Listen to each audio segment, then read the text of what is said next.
ദേശീയപാത 66-ൽ വീണ്ടും വിള്ളൽ കണ്ടെത്തി. തൃശൂർ ചാവക്കാട് 5-ാം കല്ല ഓവർബ്രിഡ്ജിന് സമീപമാണ് വിള്ളലുകൾ കണ്ടെത്തിയത്. ചേറ്റുവ ഭാഗത്തു നിന്നും മാടനപ്പള്ളി ഭാഗത്തേക്ക് പോകുന്ന ദേശീയപാതയിലാണ് വിള്ളലുകൾ രൂപപ്പെട്ടിരിക്കുന്നത്.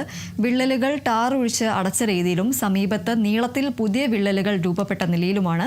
മഴ ശക്തമാകുമ്പോൾ മഴവെള്ളം ദേശീയപാതയിൽ രൂപപ്പെട്ടിട്ടുള്ള വിള്ളലുകളുടെ വിടവിലൂടെ താഴേക്ക് ഒലിച്ചിറങ്ങി റോഡ് ഇടിയാൻ സാധ്യതയുണ്ട് എന്നതാണ് പ്രദേശവാസികൾ പറയുന്നത്. 20 അടിയോളം ഉയരത്തിലുള്ള മേൽപ്പാലത്തിലാണ് വിള്ളൽ കണ്ടെത്തിയിരിക്കുന്നത്. ജില്ലാ കളക്ടറുടെ നേതൃത്വത്തിൽ ദേശീയപാത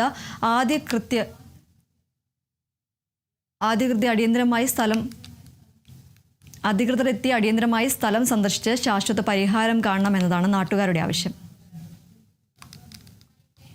അഞ്ചാങ്കലിൻ്റെ 8000 ഇടയിൽ ദേശീയപാതയിൽ വിള്ളലുകളാണ് കാണുന്നത്.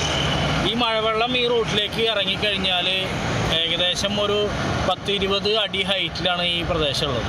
ഈ ഭാഗത്ത് ഈ വെള്ളം ഇറങ്ങുമ്പോൾ ഈ റോഡ് തകരാനും സർവീസ് റോഡിലൂടെ പോകുന്ന വാഹനങ്ങൾക്ക് വലിയ രീതിയിലുള്ള അപകടം ഉണ്ടാവാനും സാധ്യതയേറെയാണ്.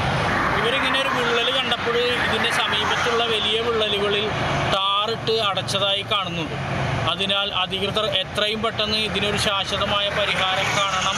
ബഹുമാനപ്പെട്ട ജില്ലാ കളക്ടർ ഉൾപ്പെടെയുള്ള ആളുകൾ അടിയന്തരമായി ഈ പ്രദേശം സന്ദർശിക്കണമെന്നും റോഡ് ആൻഡ് സേഫ്റ്റി വിഭാഗം വേണ്ട നടപടി സ്വീകരിക്കണമെന്നുമാണ് ഞങ്ങൾക്ക് പറയാനുള്ളത്.